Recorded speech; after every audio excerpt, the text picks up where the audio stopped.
All right, so here's another example we're going to do.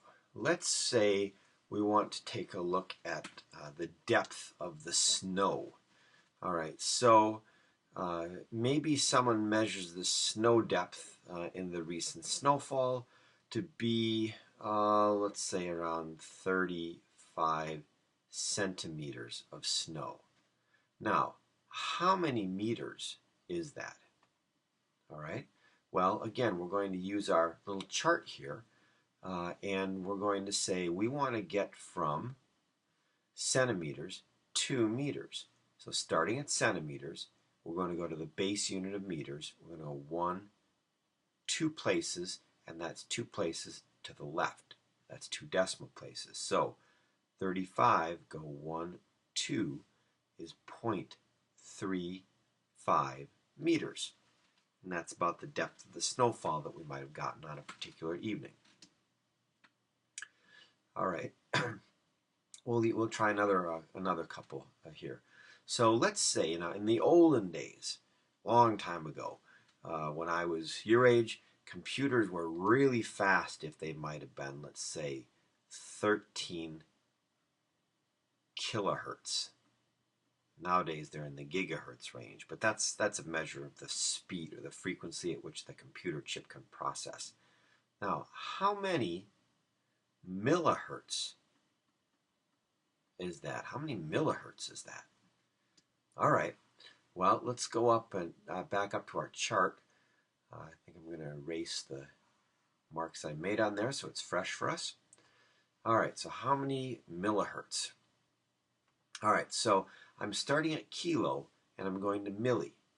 All right, so how many places is that? 1, 2, 3, 4, 5, 6. 6 places. So I have 13 with a decimal there, and I'm going to move that decimal 1, 2, 3, 4, 5, 6.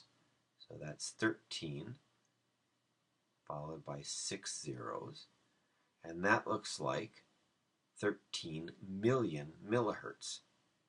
13 million. Okay, so these are some examples of how we can use this chart to convert from one metric unit to another metric unit. Now, there are many other ways to do this, and in fact, if you are comfortable converting between centimeters and meters, grams and kilograms, or any of these examples, by all means, you should use the technique that you are familiar with. But if you are not comfortable or you are not aware of ways to convert from one metric unit to another, all right, so here are some ones for you to try on your own. And you can simply pause the video and give these a try, and then I'll come back and show you the answers. Again, you may use my technique of using this little chart, or you can use whatever technique you've developed if you're familiar with how to convert between metric units. All right, so here are the different questions. 34.6 kiloseconds is how many centiseconds, etc. Give these a try, pause the video, and then when you restart it, I'll show the answers. All right, so 34.6 kiloseconds. 34.6. We want to go from kilo to centa. That's 1, 2, 3, 4, 5 places to the right. 1, 2, 3, 4, 5. 1, 4, 5. Okay, and that looks to me like 3,460,000 centiseconds. All right. Next one, 264 milligrams to centigrams. All right. So milligrams to centigrams is 1 to the left. 264 point, and we're going to go 1 place to the left.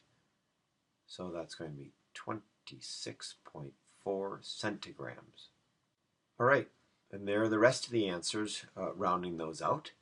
If you need more help, feel free to come by before or after school, and I'll try to help you and give you some additional questions. Until then, hope your metric conversions are good.